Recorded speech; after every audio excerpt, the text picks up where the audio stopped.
అందరికీ నమస్కారం. ఈ వీడియోలో రామబాణం దేవాలయాన్ని దర్శించడానికి వెళ్తున్నాం. ఈ రామబాణం దేవాలయం విజయనగరం నుండి 5 కిలోమీటర్ల దూరంలో ఉంటుంది. ఈ దేవాలయం విజయనగరం నుండి కోరుకొండ వెళ్లే మార్గంలో ఉండే ప్రసిద్ధ పర్యాటక ప్రదేశం. ఈ ఆలయాన్ని రామబాణం, శ్రీమద్ రామాయణ ప్రాంగణం, రామనారాయణం అనే వివిధ పేర్లతో పిలుస్తారు. ఈ ప్రదేశాన్ని దేవాలయంగా కాకుండా ఒక మ్యూజియంగా కూడా మనం పరిగణించవచ్చు.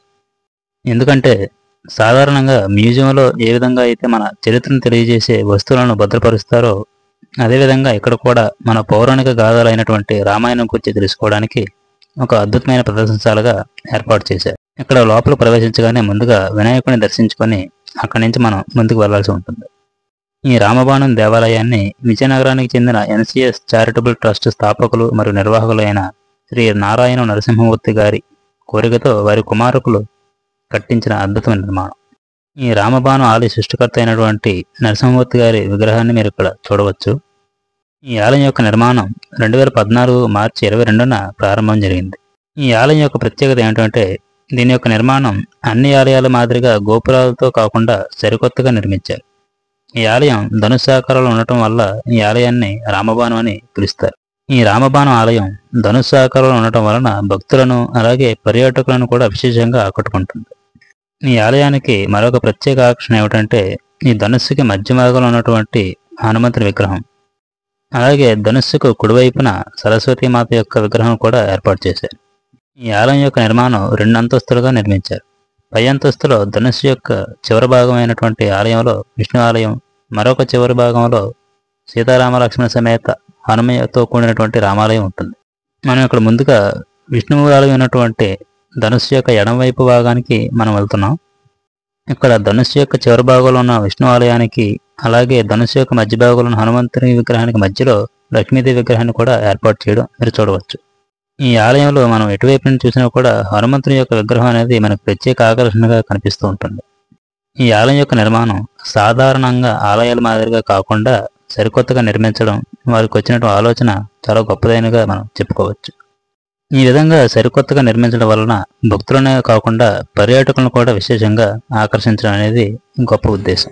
ఈ రామబాణం ఆలయంలో విష్ణుమూర్తిని దర్శించుకున్న తర్వాత ఇక్కడి నుంచి వెళ్ళడానికి మనకి ఒక కారిడార్లా ఏర్పాటు చేశారు. ధనుస్సు యొక్క ఒక చివరి భాగం నుండి మరొక చివరి భాగానికి వెళ్లే మార్గ మధ్యంలో 2 కారిడార్లను ఏర్పాటు చేశారు. ఇందులో ఒక కారిడార్ హనుమంతుని విగ్రహానికి అలాగే విష్ణుమూర్తి ఆలయానికి మధ్యలో ఉంటుంది.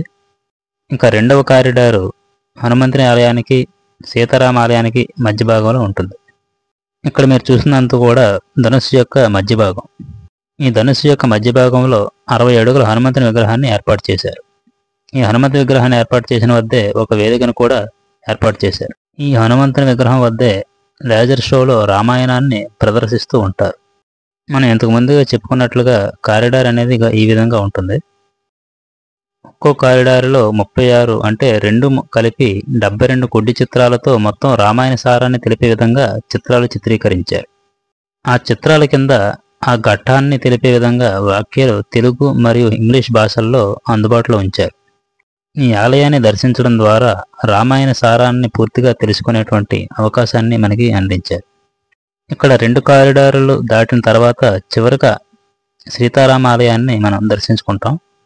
ఈ రామబాణ ఆలయంలో ధనుస్సుకి ఈ చివర విష్ణు ఆలయం, మరొక చివర రామాలయం నిర్మించడం వెనుక రహస్యం ఏంటంటే విష్ణువే రామునిగా అవతారం చెందాడని తెలియజేసేందుకే ఈ విధంగా నిర్మించారు. విజయనగర పరిసర ప్రాంతాల్లో ప్రముఖ పర్యాటక ప్రదేశంగాను అలాగే ఆధ్యాత్మిక కేంద్రంగాను కూడా విరాజిల్లుతోంది. ఒకప్పుడు విజయనగరం అనగానే మనకు గుర్తుకు వచ్చేది విజయనగరం కోట, కానీ ఇప్పుడు విజయనగరం అనగానే మనకు గుర్తుకు వచ్చేది రామబాణం. అంతలా ప్రసిద్ధి చెందింది ఈ ఆలయం. ఈ ఆలయం ప్రసిద్ధి చెందడానికి ముఖ్య కారణం ఈ ఆలయం యొక్క నిర్మాణం. ఈ ఆలయాన్ని విజయనగర పరిసర ప్రాంతాల్లో ప్రముఖ పర్యాటక ప్రదేశంగా కాకుండా ప్రధాన పర్యాటక ప్రదేశంగా కూడా మనం చెప్పుకోవచ్చు. ఇటువంటి దేవాలయాలను మనం చాలా వరకు అరుదుగా చూస్తూ ఉంటాం. వీలైనంత వరకు ఈ ఆలయాన్ని మీరు కూడా దర్శించి ధరిస్తారని ఆశిస్తూ ఇంతటితో సెలవు తీసుకుంటున్నాం.